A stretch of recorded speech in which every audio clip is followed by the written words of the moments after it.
अज्ञात वाहनाची मोटरसायकलला धडक, मोटरसायकलवरील 2 युवक जागीच ठार।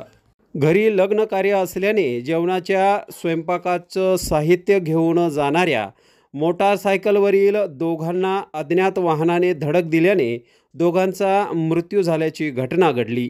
खामगाव तालुक्यातील घारोडा येथील हे दोघे रात्री लाखनवाडा गावाकडे मोटारसायकलने जात होते। जाताना त्यांच्या मोटारसायकलला अज्ञात वाहनाने धडक दिली।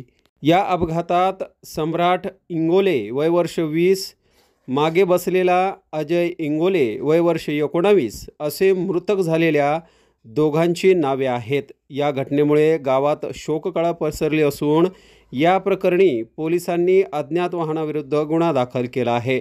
घटनेचा पुढील तपास हिवरखेडचे ठाणेदार कैलास चौधरी यांच्या मार्गदर्शनाखाली पोलीस करीत आहेत।